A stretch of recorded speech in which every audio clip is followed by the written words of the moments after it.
Hello, welcome to the world of fantasy film. Today I'm going to show you how easy it is to use. You can make mobiles, you can make flowers, Christmas decorations, butterflies and jewellery. It's a craft to delight the young and the not so young. One of the really nice things about the acrylic creations is that you can do it in a very small area. You can do it in the kitchen, the box room or the living room. Wherever your creative instincts are happy to flow. There is a starter kit called Fantasy Film. Let me lift the lid and you can see the materials we're going to use. There are 4 tins of acrylic paint. I'll come back to those in a moment. The strands of 26 gauge wire are what we use to form the structure of our pieces, whether it's holly, butterfly wings or jewellery. 26 gauge is the most suitable, but heavier gauges would make stronger shapes. We need heavier gauge wire for support structures such as stems of flowers. This is florist tape which we use for binding components together. An alternative tape is gutta percha tape. Can you guess what these are?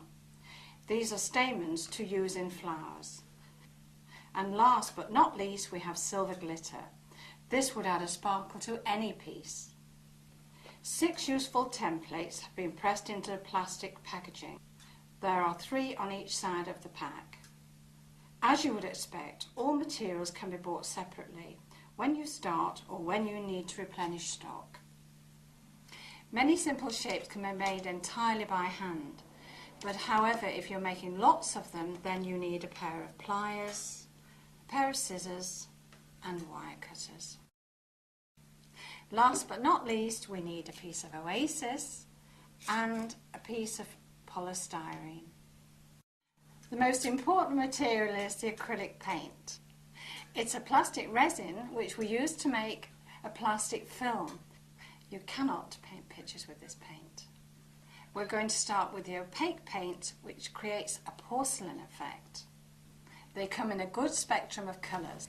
We have a red, a yellow, a white, a green, a blue and a black. There are many more and all colours are intermixable. Fantasy film was originally made for children with special needs, but all children like to use it, especially big children like me. If you use the lid of a starter kit as your workstation, then you won't get any spillages on the table, but just in case, have a newspaper. However, if you do spill any, leave it to dry for 10 minutes and then peel it off like this. Now for the enjoyable bit. I'm going to build up a corsage like this one. And in doing so, I will cover all the basic steps which I use in my creations.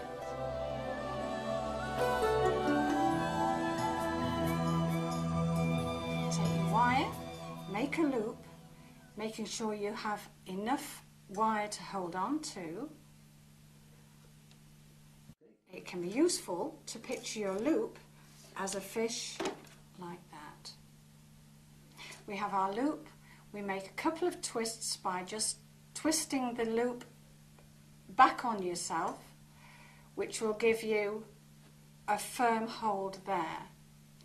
That is then ready for the painting, but at this point you'll find that you will have lots of little creases.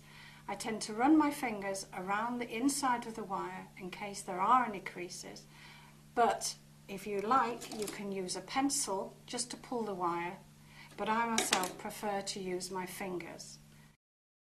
It's most important at this point to take out all the creases, because if you don't, the wire will bend where the crease is rather than where you want it to bend.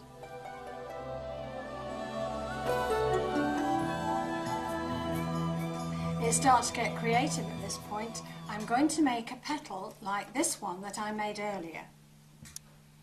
You'll see that the petal is in fact a film of paint which stretches across a wire frame. We're going to shape the petal like this one, and the way we do it is to take our forefinger and our thumb near the top of the loop. Squeeze very gently. We're just making an indentation here, not a point. We're going to make it look like a little Russian doll or the little Kelly doll, and that's how it looks at the moment. Very flat and uninteresting. Right, this is the shape that we're aiming for. We need to get a curve just like that one, and I'll show you how you do it. You don't bend the wire because it will look just bent. You take the wire between your forefinger and your thumb and you very gently roll it around, and you'll get an even curve all the way through.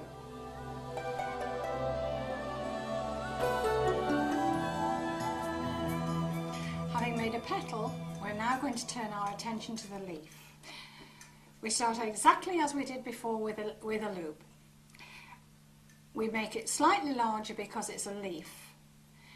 This is where I bring in what I call the washing action. Some of you may not know what this means, but it's when you've hand washed some clothes, you then have to wring the water out, and that's the action we're looking for here so that we get an even sweep. You take your thumb and your forefinger, holding the bottom of the loop fairly tight. Take your other hand, again, your thumb and your forefinger. And what I want you to do is I want you to twist in opposite directions. So you take your right hand away from you and your left hand towards you, or whichever way suits you. Right, we'll start that and I'll show you how it's done. Watch, here we go. There you go. And as you can see, you've got a lovely loop.